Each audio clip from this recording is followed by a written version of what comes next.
যেদিন আমাদের এই হাদিকে মারা হলো, বিকালেই ওয়াকার বলতেছে হাদি বাংলাদেশে নাই, অথচ তার মা আর বাপ সাক্ষী দিচ্ছে। বোনে বলতেছে সে রাতে আমার বাসায় ছিল, মা বাপের কাছে গেছে, পিস্তল দিছে, গুলিগুলো দিছে। আমরা একজনের কাছে বিচার দিই, তার চেয়ে নিখুঁত বিচার আর কারো হতেই পারে না। কি সুন্দর বিচার তিনি করেন, ঠিক না বাটি?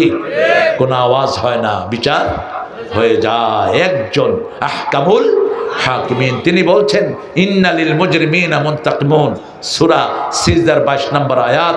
প্রত্যেক অপরাধীর প্রতিশোধ নেবেন কে? আজিজুন যুনতিকাম, তিনি সবচেয়ে বড় প্রতিশোধ পরায়ণ। কোন অপরাধীকে আল্লাহ এমনি ছেড়ে দিবেন না, সেজন্য কোরআন তেলাওয়াত করলে আমাদেরকে রক্ষা করে দিবেন কে? আমরা বললাম আল্লাহ। আর কি লাভ বলেন? সূরা বনী ইসরাঈল ৭৮, অনুনাজ্জিলু মিনাল কুরআনি মা হুয়া শিফাউ ওয়া রাহমাতুন লিল মুমিনিন ওয়া লা ইয়াজিদু যালিমিনা ইল্লা খাসারা। কোরআন তেলাওয়াত করলে রোগ ভালো করে দেন কে? মায়েরা, আপনার শিশু রোগ আক্রান্ত, প্রথমেই সূরা ফাতিহা শুরু করেন, শিশুর রোগ ভালো করে দিবেন কে? আগেই ডাক্তারে দৌড়ায়েন না। রাসূল বলছেন প্রত্যেকটি ঔষধ শরীরের ভিতরে গিয়ে আল্লাহর কাছে অনুমতি চায়, আল্লাহ অনুমতি দেন আমি তার জন্য চিকিৎসা করব কিনা। অনুমতি পেলেই তার চিকিৎসাটা হয়ে যায় তাড়াতাড়ি, ঠিক তবে ঠিক। কিন্তু যদি অনুমতি না হয়, হাজার ওষুধ খেলেও তার রোগ ভালো। এই অনুমতির জন্য কোরআন পড়লেই তাড়াতাড়ি অনুমতি দিবেন কে? আল্লাহ। রাসূলের হাতে একবার একটা পোকা কামড় দিল। পোকা কামড় দেয় না? ওই যে একটা পিঁপড়া আছে লাল, কি নাম বলেন আপনার এটা? হ্যাঁ, কি? লাইয়া, দাইয়া, এটার যে কত নাম। এটা কামড় দিয়ে ধরে থাকলে দেখেন না, এমনি করে ধরে। রাসূলকে পোকা কামড় দিয়েছে, রাসূল সাল্লাল্লাহু আলাইহি ওয়াসাল্লাম ছুটিয়ে ফেলা দিয়ে বলছে, পোকা তুই মানুষও চিনিস না, নবীও চিনিস না। আহা, কি সুন্দর কথা বলতেন রাহমাতাল লিল, আর মজাকও করতেন। এক সাহাবী এসে বলছেন, হুজুর আমি রোজা ভেঙে ফেলেছি। কাফারা দাও। শরীর খুব খারাপ। ঠিক আছে, মিসকিনকে খাওয়া, টাকা পয়সা কিছু নেই। তো সাহাবীরা যেন বসে আছেন মসজিদে, এমন সময় আরেক সাহাবী কিছু খেজুর নিয়ে আসলেন ব্যাগ ভরে। রাসূল বলেন, ওই গরিব মানুষটা কই? কয় হুজুর এই যে আমি। কয় খেজুরগুলো বিলি করে দিয়ে আসো। কয় কারে বিলি করবো? কয় গরিব মানুষকে। কয় আমার চেয়ে গরিব মদিনায় নেই। কয় নিয়ে তুই খায়া ফেলা যা, নিয়ে তুই খায়া ফেল। এবার আল্লাহ খুশি হন কিসে? রাসূল বলছেন সাল্লাল্লাহু, যারা শীতের রাতে উঠে তাহাজ্জুদ পড়ে আল্লাহ তাদেরকে দেখে খুশি হয়ে যায়। আজকে এই কাজটা করব, রাজি আছি তো? আজকে যাওয়ার সময় 2 রাকাত নামাজ পড়বো। কয় রাকাত? 12টার পরে তাহাজ্জুদ পড়া যায়। কষ্ট যত বেশি, সওয়াব তত বেশি। তো আজকে গিয়ে এই যে 12টা তো আমার বাজাইছেন আপনারা, কেড়ে নাক দেবে। মাশাআল্লাহ, সুবহানাল্লাহ, কি হারে নাক ডাকতেছে আল্লাহর ওলি। আমি কিরে, কি ব্যাপার? ভালো, এটা ভালো মানুষের লক্ষণ। তবে বইয়ের অবস্থা শেষ। একটা সুন্দর পিন বেরিয়েছে, এটা কিনে নেবেন। এগুলো এত ইন্টারনেটের যুগ, দেখেন না কেন? সার্চ দিলেই তো দুনিয়া চলে আসে হাতে, ঠিক না? ঠিক। কত বছর আগে নজরুল 40 বছর 50 বছর আগে বলছেন, জগৎটাকে দেখবো আমি আপন হাতে মুঠোয় পড়ে। পড়ছেন না? পড়ছে তো আমগোকে শিয়ার। হাতের মুঠোয় জগৎ দেখবে। এখন জগৎ হাতের মুঠে আছে না নাই? আপনি কালকে তারেক রহমান এসেছেন, তিনি, আল্লাহ তাকে ইসলামের জন্য কবুল করুক। আমরা খুশি, দেশের ছেলে দেশে এসেছে, ঠিক না ঠিক? কোথায় দেখেছি আমরা? ফেসবুকে। তিনি যে ওখানে ইমিগ্রেশন করতেছেন হেটাও দেখানো হয়েছে, ঠিক না ঠিক? কোথায় কি হচ্ছে মুহূর্তের মধ্যে, কিসে আমরা দেখে ফেলছি। আর সে আল্লাহ রাব্বুল আলামিনের কত দ্রুত তিনি করেন। ইয়াসআলুনাকা আনির রূহ কুলির রূহু মিন আমরি রাব্বি ওয়া মা উতীতুম মিনাল ইলমি ইল্লা কালিলা। আল্লাহ বলছেন তোমাদেরকে রূহ সম্পর্কে প্রশ্ন করা হবে। রূহ হলো আল্লাহর আদেশ, আমি তোমাদেরকে সবচেয়ে কম জ্ঞান দিয়েছি। কালিলা তানবিল লিতানকির, তানকিল লিতাকলিল। সবচেয়ে কম জ্ঞান কত? রাসূল বলছেন সুই চুবাবা পানির ভিতরে, সুইয়ের মাথায় যতটুকু পানি ওঠে এটাই হলো সারা দুনিয়ার জ্ঞান। আর বিশাল সমুদ্র শেষ হবে কিন্তু আল্লাহর জ্ঞান শেষ কত বিশাল তিনি, আল্লাহু আকবার, কত বিশাল তিনি। এর জন্য সবসময় কার কাছে চাইতে হবে? রাসূল আয়েশাকে বলেন, আয়েশা তুমি একটু লবণ দিয়ে গরম পানি নিয়ে আসো। কি দিয়ে গরম পানি? লবণ। লবণ পানি ইউজ করবেন। যারা লবণ পানিতে গোসল করে 4টে উপকার। প্রথম উপকার এনার্জি চলে যায়, দ্বিতীয় উপকার লোমকূপগুলো সতেজ হয়, তৃতীয় উপকার ভাইরাস থেকে আপনি রক্ষা পাবেন, চতুর্থ উপকার আপনার শরীরটা ভালো থাকবে। কে রে?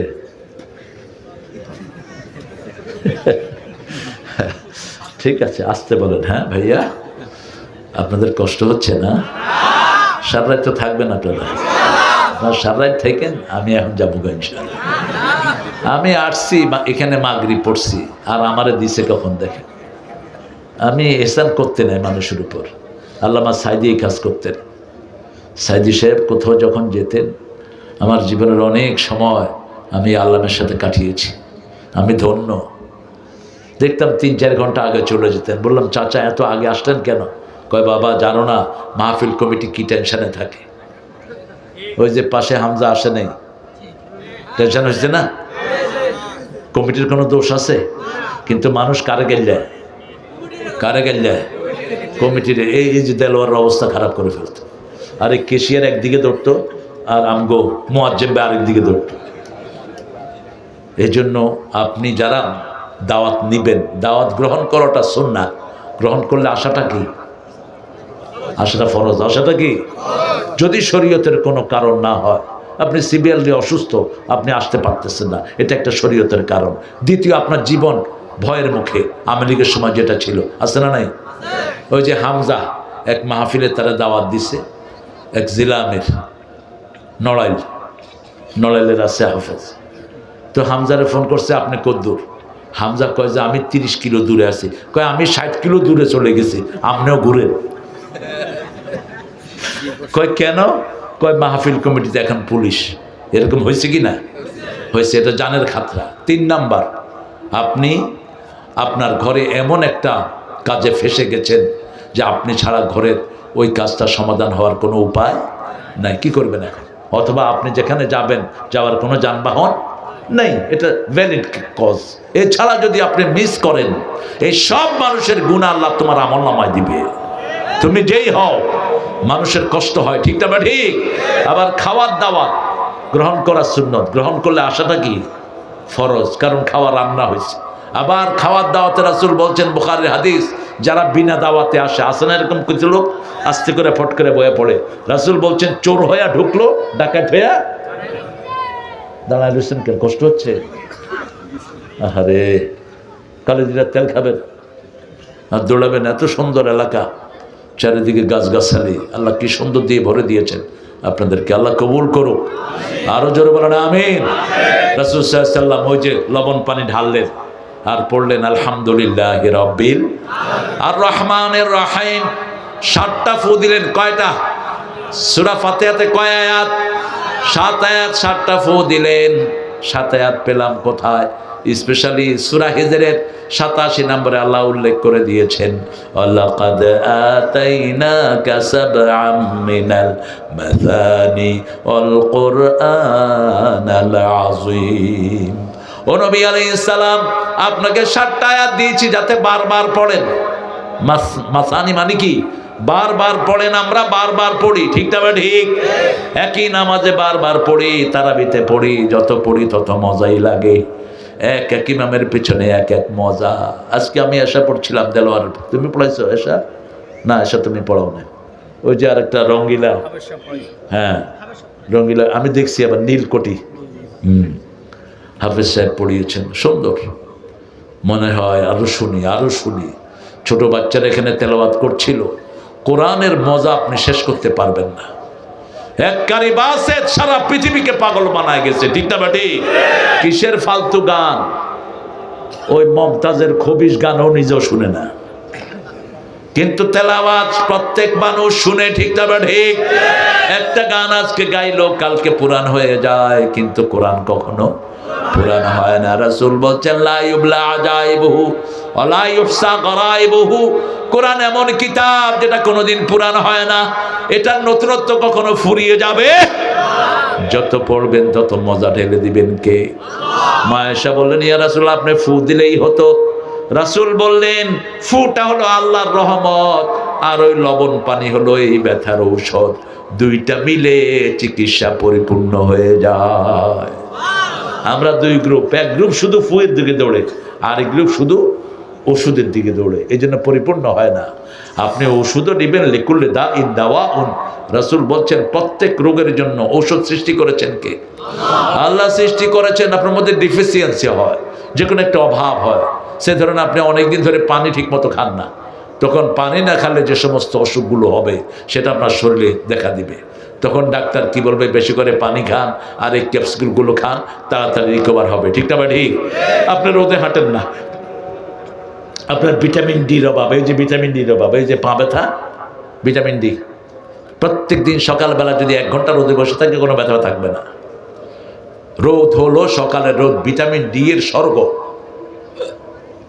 এই জন্য এই সমস্ত ব্যথা বেদনা পাশ্চাত্য পৃথিবীতে বেশি। ইউরোপে রোদ থাকে না, 6 মাস তারা রোদে দেখে না। আলাক্সাতে তো রোদই দেখে না তারা, দীর্ঘ সময় রাত আর রাত সারমাদাতান, যেটা সূরা কাসাসে আল্লাহ বলছেন যদি কিয়ামত পর্যন্ত রাতটাকে লম্বা করে দিতাম কে তোমাদেরকে আলো দেখাতো? সুবহানাল্লাহ।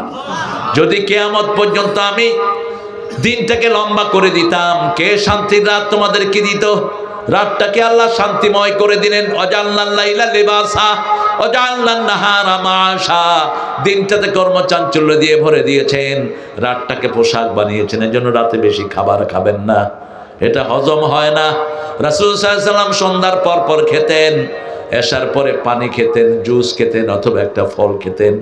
আজকে পৃথিবীর সব ডাক্তাররা, সব শূন্য পুলিশেরা এটাই ফলো করে। সুন্নত আছে যেখানে, শান্তি আছে সেখানে। ফাইনাল কথা, আমরা জিকির করব কার? কোরআন তেলাওয়াত করবেন তো? করবেন তো? জোরে করবেন কোরআন তেলাওয়াত, সাউন্ডলি করলে লাভ হবে কি? সাউন্ডলি যারা কোরআন তেলাওয়াত করে এদের পঞ্চ ইন্দ্রিয় তেলাওয়াতের ভিতরে ঢুকে যায়। এদের কান, এদের চোখ, এদের অঙ্গ প্রত্যঙ্গ সবগুলো কোথায় ঢুকে? তেলাওয়াতের ভিতরে ঢুকে। যেমন মসজিদে যখন আমরা তেলাওয়াত শুনি আমাদের কান সবকিছু আমরা সজাগ রাখি। ঠিক না ঠিক? 2 কারণে সজাগ রাখি। এক কারণ হলো দেখি ইমামের কোনো ভুল হয় কিনা। ভুল হলে আমরা কি করি? আল্লাহু আকবার। তখন ইমাম সাহেব বুঝে আমার গুনাহ না, একটু ভেজাল বোধ হয়েছে। আর আরেকটা হলো আমরা মনোযোগ দিয়ে শুনি, শুনলেই মজা লাগে। এই কানের চাহিদা হলো কোরআন শোনা। কি শোনা? কোরআন শোনা। কারণ কান বানিয়েছেন কে? আল্লাহ বানিয়েছেন। হার্ট বানিয়েছেন কে? আল্লাহ বানিয়েছেন। কান হলো পাওয়ারফুল, এই জন্য কানের কথা আগে এসেছে। ইন্নাস সামআ ওয়াল বাসারা ওয়াল ফুআদা কুল্লু উলাইকা কানা আনহু মাসউলা। সূরা বনী ইসরাঈল আল্লাহ বলছেন আগে কান, তারপরে চোখ, তারপরে অন্তরকে প্রশ্ন করবেন কে? কেন কান? হঠাৎ করে আওয়াজ হলে আগে কে শুনে? কান শুনে। কান শুনে চোখকে বলে দেখ, তখন চোখ দেখে। যেমন রাস্তায় চলছেন, হঠাৎ করে ফস করে উঠলো কি জানি, কানে শুনলো, চোখের বললো দেখ, চোখে দেখলো গোখরা, ওই যে সাপটার নাম কি? গোখরা। এবার মাইন্ড বললো দৌড় মার। মুহূর্তের মধ্যে কাজগুলো হয়ে যায়।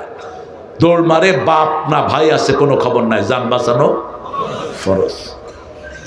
আবার একটু আওয়াজ হলো, কান বললো দেখ, চোখ দেখে দেখে দেখ ধোড়া সাপ, মন কয় লেজ ধরে ঘুরা, এটার ভিতরে কোনো বিষ নাই। পোলা পানে লেজ ধরে কি করে? ঘুরায়। আমার এক চেয়ারম্যান ছিলেন কুমিল্লার, প্রত্যেক মাহফিলে দেখতাম তিনি সামনে। তাই আমি বললাম যে চেয়ারম্যান সাহেব আপনি সামনে বসেন কেমনে? পকেটের থেকে ধোঁড়া সাপ একটা বাইর করছে, মরা। কই আমি যখন কোথাও যাই বেশি জাম হয় ওই সাপ ছেড়ে দেয়। কই যে সাপ সাপ, মানুষ তো আর দেখে না কি সাপ, উঠা দৌড় দেয়। আমি আস্তে করে বসে পড়ি। আমি বললাম তোর মানুষের হক যে নষ্ট করলেন। কই হুজুর আমি তো দূরে গেলে মজা পাই না, এরকম দুষ্ট আমাদের দেশে আছে না নাই? ইসলাম আছে যেখানে, শান্তি আছে সেখানে কোরআন তেলাওয়াত করবেন তো দৈনিক কদ্দুর? 3টা সূরাকে বন্ধু বানান। কুল হুয়াল্লাহু, কুল আউযু বিরাব্বিন নাস, সূরা ফাতিহা। যখনই কোনো দুঃখ আসবে সূরা ফাতিহা পড়েন, দুঃখ দূর করে দিবেন কে? আল্লাহ বলছেন 78 সূরা বনি ইসরাইল। শেফা, শেফা মানে হলো কিউরেন্স, শেফা মানে হলো আপনার রোগ ভালো করে দিবেন কে? যত বড় রোগী হোক, কোরআন ভালো করে দিতে সম্ভব না অসম্ভব? আপনি দেখবেন বহু লোক হসপিটাল থেকে ফেরত আসে, ডাক্তাররা ফেল, তখন আলেমদের কাছে এসে পানি পড়া নেয়। আপনাদের এখানে নাই? আছে না? হুজুর আমার ছেলেটাকে ডাক্তার ফেরত দিয়েছে, আপনি একটু পানি পড়া দেন। হুজুর কোরআন দিয়ে পানি পড়ে দেয়, রোগ ভালো হয়ে যায়। এরকম নাই বোধহয়? জমজম খাওয়া দিবেন, রোগ কি হবে? ভালো হয়ে যাবে। জমজম খাওয়া দিবেন, বোকা ছেলে ব্রেনি হয়ে যাবে। রাসূল জমজম খেতে 3টা দোয়া পড়তেন। কয়টা?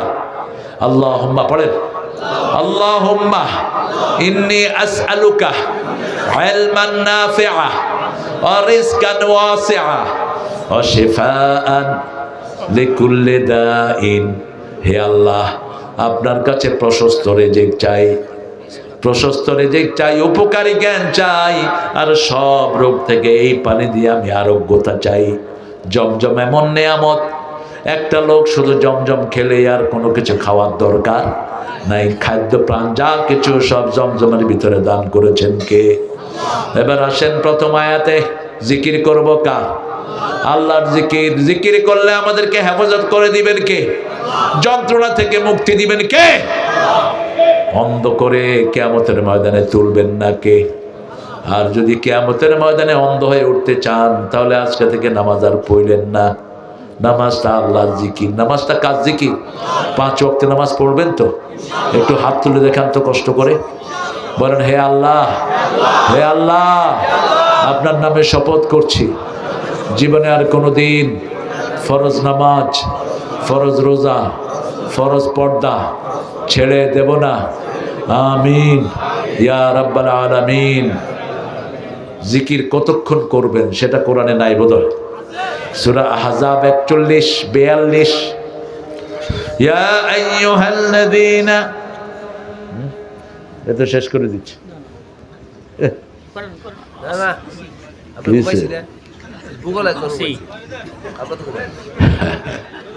আপনারা ভালো মানুষ না, চলবে না এখন, এখন আরো লম্বা করলে আপনারা ফজর মিস করবেন। অলরেডি 12টা 10, কি মনে করেন? হ্যাঁ, কতক্ষণ হয়েছে বলেন তো দেখি? 1 ঘন্টা প্লাস। ঘড়ি আছে তো হাতে? 1.5 ঘন্টা প্লাস। হ্যাঁ, 9:30 একটু পরে শুরু করেছি, 5 মিনিট পরে।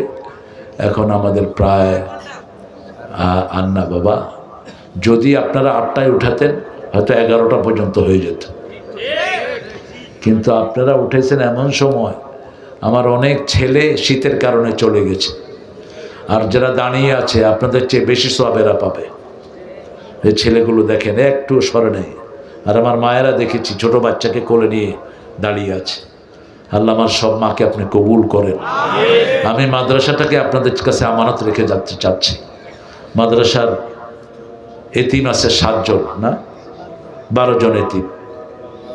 প্রত্যেকটা এতিমের দায়িত্ব একজন একজন করে নিয়ে নেন। 12 জন এতিমের, 12টা এতিমের দায়িত্ব নেন, টেনশন কমে যাবে। অথবা চাউল থাকলে চাউল দেন, ধান থাকলে ধান দেন। আপনারা যে কোনো একটা এতিমের দায়িত্ব নেন। রাসূল বলছেন যারা এতিমের দায়িত্ব নেয় ওরা এইভাবে আমার সাথে জান্নাতে থাকবে। কাফিলুল ইয়াতিম হাতাইনি ফিল জান্নাহ, এইভাবে জান্নাতি হয়ে যাবে আমার সাথে। একটা এতিম এখানে কত লাগে, ঢাকার বাহিরে কত খরচ কম। ঢাকা শহরে একটা বাচ্চাকে পড়ানো, মাদ্রাসায় পড়ানো কঠিন। এক একটা ছেলের পেছনে 15,000 20,000 করে যায়, আর আপনারা 15,000 দিলে এই বাচ্চার সারা বছর খরচ হয়ে যাবে। এত সস্তা গ্রামে আমাদের। এখানে পয়সাওয়ালাকে দেখো তো দেলোয়ার, সবচেয়ে বেশি পয়সা কার? সেক্রেটারির পয়সা আছে কেন? হ্যাঁ, বেশি কত দিছেন? হ্যাঁ, কত দিচ্ছেন? স্টেজের দায়িত্ব, আহারে দেখছেন অবস্থা, পুরা প্যান্ডেল স্টেজ দায়িত্ব আমাদের সেক্রেটারি নিয়েছে। আল্লাহ কবুল করুক। আজীবন সদস্য হতে চান কেউ কেউ, একটু দেন, আপনার দোয়া করেন। যদি আমাদের মজিবর ভাই পার্লামেন্টে যায় অথবা ইসলাম আলারা যায়, কোনো মাদ্রাসা ভিক্ষা করতে হবে না ইনশাআল্লাহ। আমরা ইনশাআল্লাহ সেটা মেকআপ করে দেবো। আল্লাহ তৌফিক দান করুক। এখন দু একজন ভাই একটু ঘোষণা দেন যে আমি আজীবন থাকবো সদস্য, এরকম অন্তত 20 জন ভাই আজীবন সদস্য। কত সদস্য? তাই নাকি? আচ্ছা, আমারে দিবেন নাকি নগদ? দেন 500-1000 করে, কারা নাকি দিতে চাচ্ছেন, আমার দেলোয়ার বলতেছে। আমরা যাব।